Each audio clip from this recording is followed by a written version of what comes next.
Hello viewers, Super GT here. Okay, another week. We have another set of daily races and oh my goodness, they're the same ones we've had about 50 times before. Group 4 at Mount Panorama. How many times does that come up? I mean, seriously. But this one looks alright. Group 3 at Laguna. Let's try and qualify, get a decent time. Ideally within a second of the 119.495 there at the top. So, let's jump in to the Renault Rs01. Now this thing is very good in qualifying. It does like to dance around. You can see here, clip the inside curb. That's not what I mean by dancing around. That's when you smash the curb, which is not what you're meant to do. But it's got good handling, this car. And Laguna is very much a handling track. First lap was rubbish. 21.3. We improved by quite a lot on the second lap.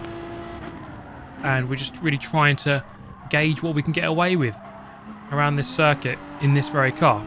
It is quite slidey, this car, but once you can tame that, it is very good, and there's many cars like that in this game. There was that corner there where I was having a lot of trouble, and here we are on lap 10, so it's actually quite a long session. We are down to a 120.7, so we still need to improve by about 0.2 at this point, or about a quarter of a second by this point. And you can see it there, 0.4 up in the middle sector, so I know that I can go 0.4 quicker than a 0.7, so, well, a 0.3 presumably. Coming up towards the final corner then, quite an easy one to overcook.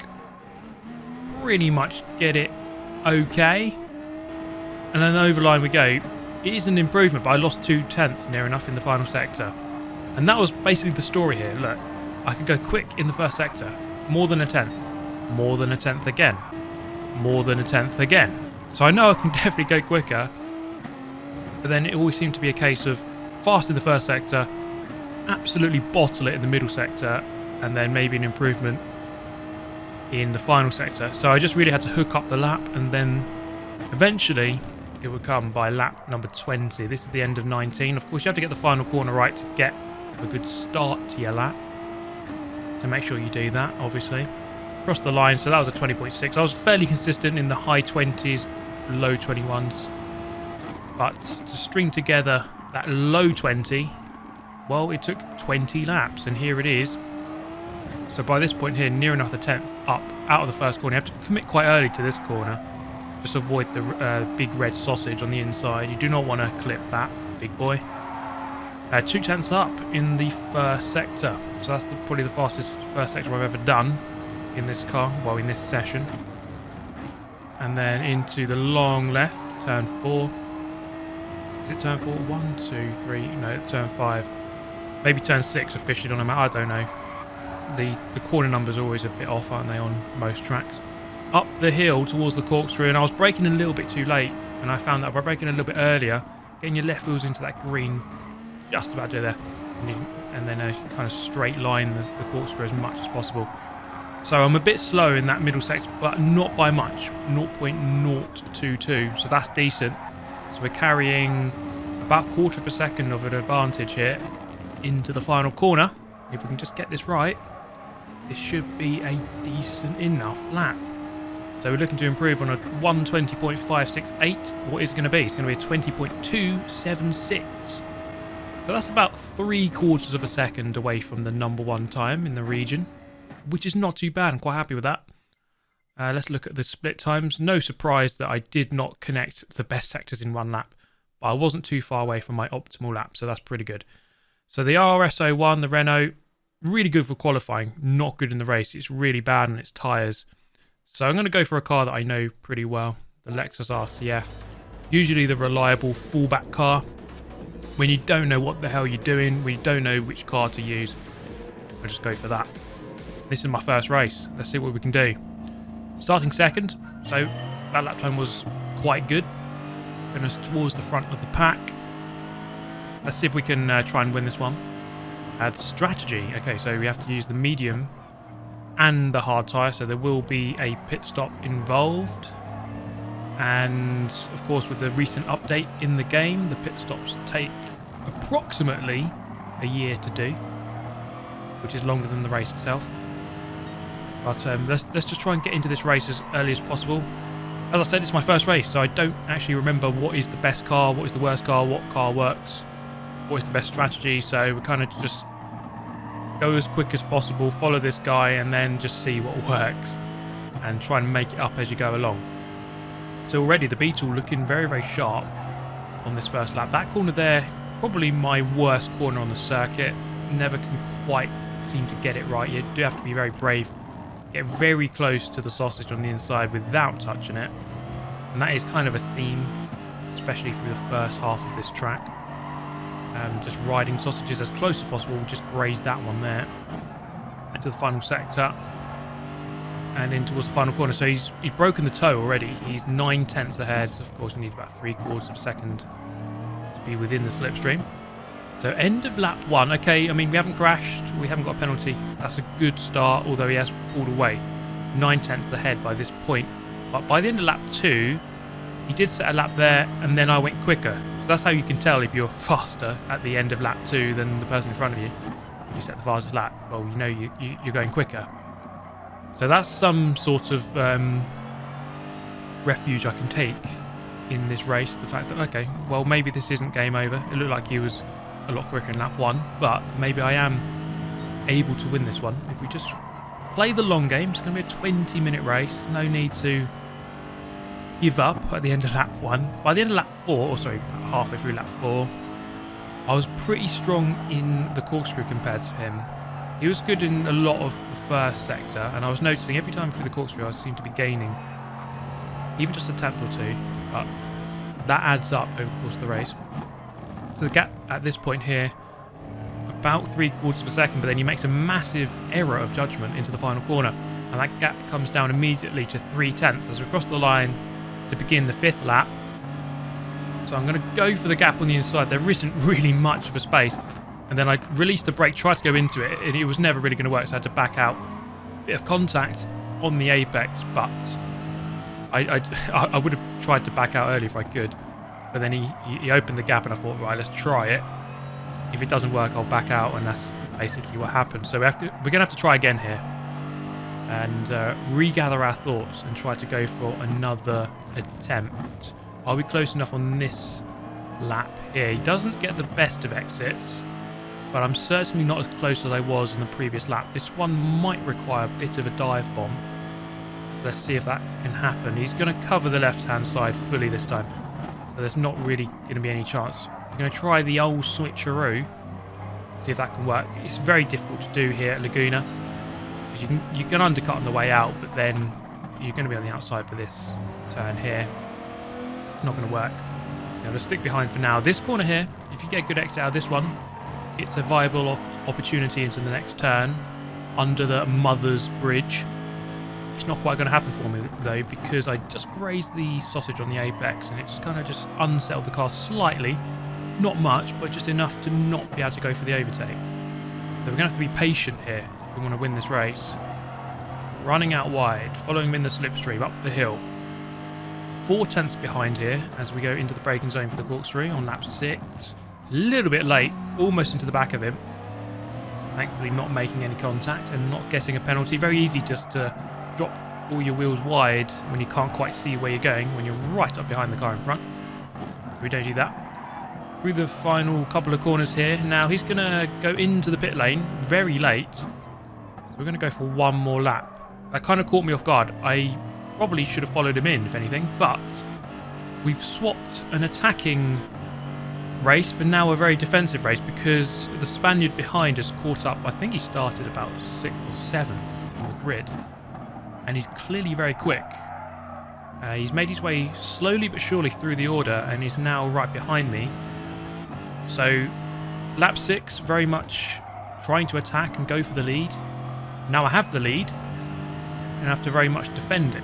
So very, very much a 180 in terms of my focus from lap 6 to 7 into the left hand to turn 5, braking about halfway between the 3 and the 2 board, and that seems to get into that corner quite nicely. Group 3 around Laguna Seca, you know, is quite a hard track to overtake around. This guy is definitely quicker. I know that I had a bad exit there, so I'm going to move immediately over to the left-hand side. And he's side by side with me now. On the right, it's going to be the long way around into the corkscrew. Just going to turn across and marginally get ahead and keep the position. I am going to go into the pit lane here, though, at the end of this lap. We don't want to leave it too long, as these tyres really are beginning to die of death. So move over to the left-hand side, into the pit lane we go. You can floor it in, changing over to the hard tyre, and we do not need to refuel. Now, this is something that's really weird with these new pit stops, and I think it was always a problem with Laguna Seca anyway. This track has always had a very long pit lane. And you see, it's taken about, well, 5 years just for this car to travel. And I'll pause it in just a second here, just to show you how weird this is and how kind of silly it is. Because just as we come in there, just look at the gap between where my car is and the corner of the pit lane. It's taken, what, 20 seconds to get from there to there? So I don't know what the average speed of that is, probably like 2 miles an hour. I don't know why the car takes that long. It takes longer than it actually would in reality, but there you go. Let's see how this pans out then on the exit. So the German goes through in the Beetle. Is this going to be enough? I do have a slightly shorter line here to take on the exit of the pit lane, but it isn't going to be enough. He's actually gained maybe 2 seconds there. Yes, the gap now is over 2 seconds, whereas it was about half a second just before he pitted. So wow, okay, so even though it was an undercut onto harder tyres, it definitely worked because the tyre wear is pretty strong here, especially on the medium tyre at the start of the race with higher fuel. So okay, this race, that is a bit of a blow. We do still have second, of course, but we've got this very fast Spaniard in the Beetle behind. The Beetle looking very comfortable at this circuit. After now driving this Lexus, I would say the gearing doesn't seem quite ideal. It does seem to struggle a little bit out of some of the corners, so the gears do seem to be in the wrong place, you know, compared to absolute perfection. Bit of a squirm at the exit, and the Spaniard now looking almost alongside, and I'm just able to out-drag him across the line. The move over to the left-hand side to defend into turn 1. It's lap 9 now, so well beyond halfway. He's going to go to the outside, and it's not really going to be possible for him to make that move happen, so I'm going to slot in back ahead, keep second for now. But anytime I defend and try and keep this position, means that the leader is going to just pull away. And even though I do have a 1-lap tyre advantage on the leader, I'm not really able to use it because I'm having to fight for second. So here, I take the corner okay, but I don't move to the left quick enough to defend. The Beetle took it quicker. He's on the left. Not much I can do, really. So he goes through. We can try and just sit in the slipstream and hopefully get pulled back towards the leader. There are only 4 more laps remaining in this one, but already you can see just how quick he is. Really pulling away very fast, and is already half a second ahead into the final corner. He's just driving that thing beautifully, and has already dropped me outside of slipstream range. So I'm down to third, quite frustratingly. And by lap 11 here, I just drive a little bit too wide, and we're going to get a penalty for that. Half a second, although I must say at this track, a half-second penalty as you serve it here, it really doesn't affect you too much because it's just going into a braking zone. So I probably lose less than half a second actually doing that. Let's look at this battle for the lead then, because I'm on my own there in third. Not much is going to happen. This is lap 12, so obviously a lap and a half to go. Really not long left, or it might be a lap 11. You have to correct me. So really not long left in this race. So Epic Toby just needs to block. He can defend for this, you know, he can viably defend for the remainder of this race. It's now a drag race. Toby on the left, which is where he needs to be, because of course the big hairpin at the bottom of the hill is a left-hander. So he's in the correct position here, and Spaniard isn't really going to be able to go around the outside. He's going to look for a switchback. Bit of contact there. But that's what I mean. You get the undercut on the way out, but then you're on the outside for this next corner, so that's never really going to work. Although Toby just makes that mistake under the pressure with the tyre wear, just drives a little bit too wide, and then Manegas can just get through, nip up the inside on the way out of the corner. So that's the hard thing with defending. Of course, you can get overtaken on the way in, but then you have to be very careful to not overshoot the apex and get overtaken on the way out. I did catch up with Toby a little bit. Finished 1.5 seconds behind him, but of course it wasn't enough. We're going to finish third on that one. Total time, I think about 18 minutes 28. I can definitely go quicker than that though. So we're going to go again and try a different car. We're going to go with BMW because this is my manufacturer in the manufacturer series. So it's a car I know fairly well. And just upon trying it here for the first time around this track, I don't think I've driven around this track in a long time. I mean, it feels really comfortable, and the gearing feels a little bit better as well. So I actually felt a lot more confident and comfortable. I'm trying to say both of those words at the same time. And this was boding rather well for the race. It was going to be hard to beat the Beetle, but we can see if we can do that. And many fans in the chat as always. So Mr. Enzo Picaldi, will I be famous? Well, you are now, mate. If you're watching this video, hello, viewer. Okay, so where are we going to be on the grid? Let's find out in just a moment here. We are going to be on pole position. Would you look at that? Good stuff indeed. We do have a Beetle behind, driven by none other than Lucas Ordonez. So, a fully fledged racing driver through the GT Academy. He knows his stuff, and he's in the Beetle. So this is going to be a hard one, up against a real racing driver. Let's see if we can do it. And he's the Spanish commentator on the GT World Tour events as well. Very, very good lad. Very, very quick in a car. Very, very quick in the game. Let's see if we can beat him. See if we can do it. And of course, lap 1, let's just try and settle into a rhythm, set a nice couple of opening laps. And then we can worry about the strategy when we get towards lap number 5 and 6. And yeah, starting on the medium tyre, which is probably better when you're towards the front. You want to break away on the softest available tyre. Whereas if you're sort of, even from about 5th back, which you can probably get away with starting on the hard tyre, even from 3rd back, because it really depends who you're with, to be honest. You have to make that up on the fly. That's up to you to decide. Into the corkscrew, lap number 1. Trying to get those left wheels in the green. Right wheels in the green on the second part. That's kind of your reference points. Then the long left down the hill. Raise the outside, back over to the left. And then a little bit wide there. So there are a couple of corners for me, which are problem corners, which I'd say are turn 6, the fast kink. And then I think that's turn 10, the right hander. I need to rehearse my corner numbers. Cross the line though. So that was a gap of 9/10. It wasn't until lap 5 where the race began to come alive slightly. I tried to fake a pit entry to try to make him maybe follow me in, even though that was maybe a lap too early. He didn't fall for it. Typical racing driver, you know, he knows his stuff. He's not going to fall for those simple tricks like that. Across the line we go though, and he's only, well, less than 2/10 behind. So I'm going to have to go, I'll go semi-defensive here. Just going to put the car in the middle of the track.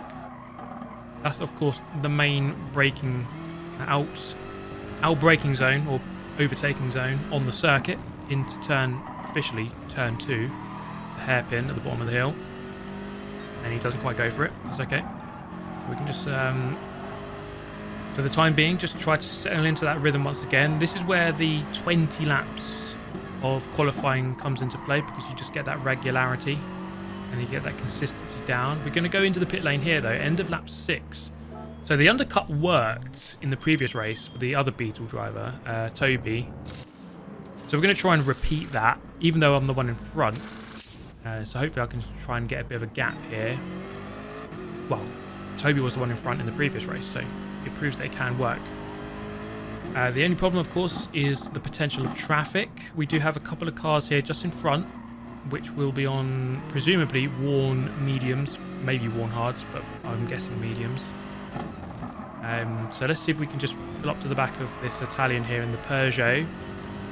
So our lap times were pretty good, pretty consistent in that first split, in that first stint. 21.9, 22.0, 22.3, 22.7. Just getting progressively slightly slower by a few tenths as the tyres began to drop off, but not really making too many mistakes. So this lap needs to be a good one because of course this is really going to decide our positions with Lucas. And he actually goes into the pit lane now.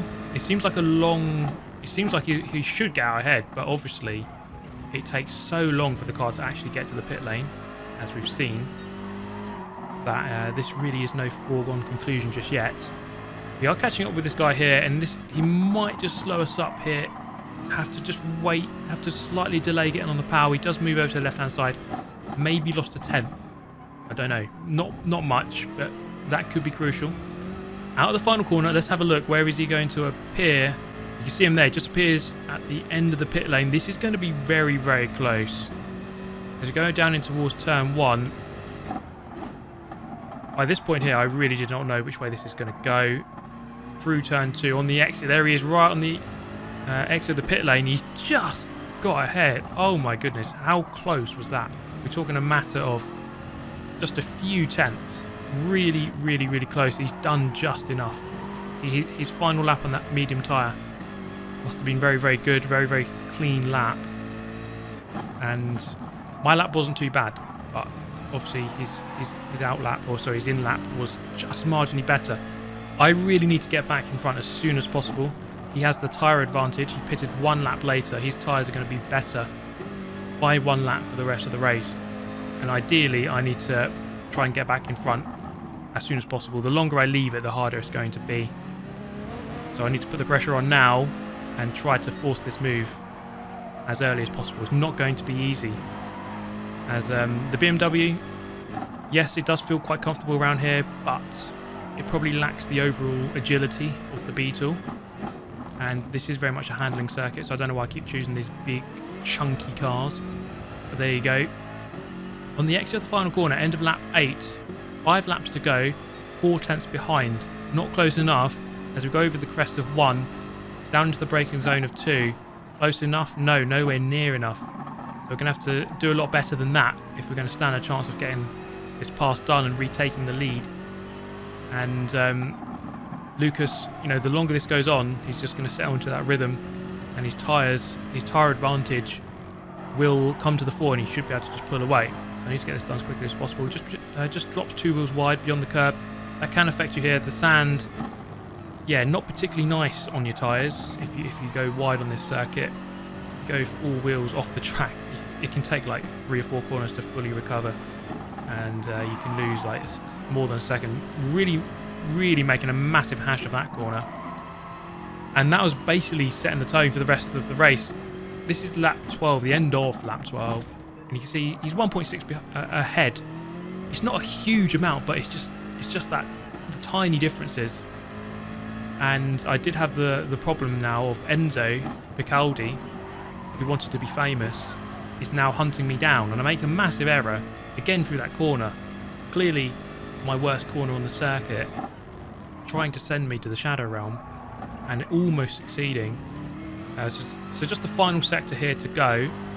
I'm very conscious of a big move into the final corner, and this is the thing you have to try to avoid. Try to stay far enough ahead that they can't do it. But just looking at the radar bottom right, he's very close.